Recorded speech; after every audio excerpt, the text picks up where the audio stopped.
Today we're going to talk about 6 main foods, well, they're kind of categories of foods that can potentially cause cancer. There's some really key things you need to know. Number 1, it's the dose that determines the poison, okay? And so the key with cancer is chronic exposure to a certain thing that can create inflammation and or dysfunction in a certain part of your cell. And that certain part is called the mitochondria. The mitochondria is the energy factory of your cells that uses oxygen to help burn fuel. With cancer, that mechanism is destroyed. Then you have a backup system that is used to keep things alive. And that system is called fermentation. Okay, so it's a whole different pathway that's set up that acts as a plan B for survival. And so when this shift happens, that cancer becomes out of control. It loses its mortality. It can live on forever. In this presentation, I'm not going to talk about all the different things that can feed cancer. I'm mainly going to focus in on the things that can trigger cancer. Let's talk about this chronic exposure. It can be chronic exposure to like pesticides, insecticides, herbicides, fungicides, things like that. I mean, just pesticides alone in the United States, we release 1.3 billion pounds of pesticides into our environment every single year. Let's say, for example, you do yard work and you're constantly involved with pesticides, or you're doing farm work, you're definitely more susceptible to having more exposure and more chronic damage. But again, it's the dosage, it's the chronic exposure of that poison. You have something called radon, which is kind of this invisible odorless gas that can leak in from the soil into your basement. And this is why when you buy a house, they check for radon, because that can potentially lead to lung cancer. You have cleaning chemicals. You have even old age is a risk factor. Why would old age be a risk factor? Well, over time, you kind of lose your mitochondria and become more damaged with time, making you more susceptible to having this condition occur. Viruses like human papillomavirus and certain fungi, even parasites can do it. Even certain type of bacteria can trigger it. And then, of course, you get pollution. All right, so now let's start at the top of the list. Alcohol, okay, no surprises there. Alcohol damages your mitochondria. But again, it's the chronic exposure of alcohol. Number 2, trans fats. And a trans fat is something that's partially hydrogenated. Why would a hydrogenated oil, which is fully saturated, be any less damaging to a partially hydrogenated fat? So from my viewpoint, if you're getting hydrogenated fats, which is in a lot of junk foods, that can create a problem with your mitochondria.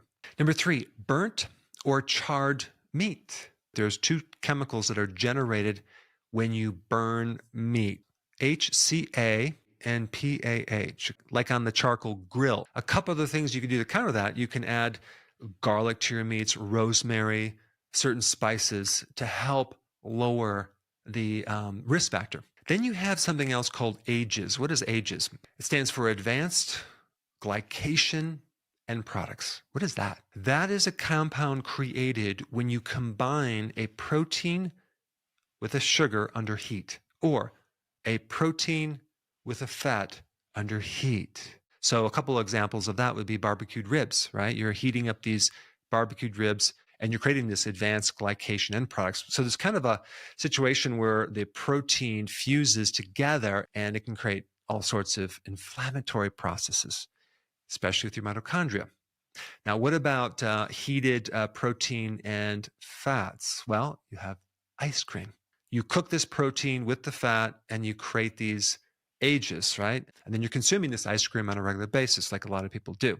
All right, number 5, processed meats. You have nitrates in processed meats that are potentially associated with cancer. Usually people consuming processed meat are also consuming a lot of other things that are probably not healthy. But what they've done with this meat is they've combined red meat with processed meat, and they lumped it into one category, both of those causing cancer, which I have a big disagreement just because the research is so weak. And there's a big difference between grass-fed, grass-finished meat and grain-fed.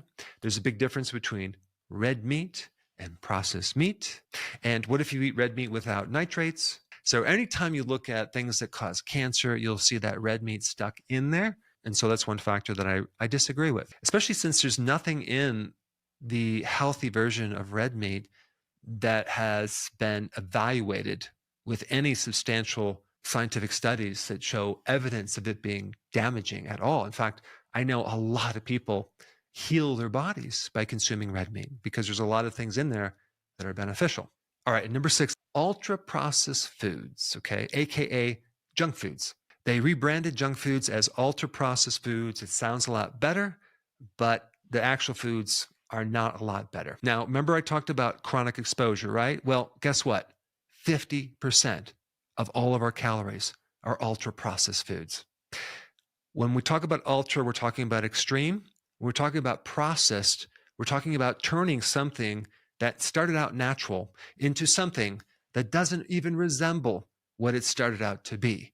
You're going through many, many alterations using chemicals, heat, pressure, deodorizing, decolorizing, and you're ending up with this end product that is so refined, so different, so altered, so dead, there's nothing alive in it. You know, people talk about, well, they're just empty calories. It's more than just empty calories. And so when we consume it, we have to pull from our reserves vitamins and minerals to be able to metabolize it. And just think about how much inflammation is created when you're consuming synthetic starches. Not even saturated fats, they're unsaturated fats. They're seed oils, which go through industrial processing and a lot of refining, and they're very, very unstable. I can't think of anything more unhealthy to eat than ultra-processed foods. It hits the bottom of the barrel. And what's really interesting about this is, let's start with maltodextrin. Maltodextrin is considered a starch, not a sugar, even though it reacts like a sugar way more than actual sugar.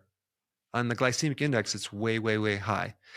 And maltodextrin is an ultra-processed ingredient that is considered generally recognized as safe. It's called GRAS. Generally recognized as safe is something that a company can use. They can basically do their own studies and they can just tell the FDA it's safe. There's no FDA testing on this. People think, oh yeah, it's been tested, but it's only tested by the manufacturing company, and there can be a lot of different shady loopholes with that. Maltodextrin is considered generally recognized as safe, GRAS. We have modified starches, which are GRAS. We even have high fructose corn syrup, which is GRAS. Corn oil, soy oil is considered GRAS. Canola oil is considered GRAS. Corn syrup is considered GRAS. And here we have the situation where manufacturers can kind of use this GRAS to give you the illusion that it's safe, when in fact, from my viewpoint, it's not too safe. Now, if you haven't seen my in-depth video on the most unhealthy food in the world, okay, you should check it out. I put it up right here.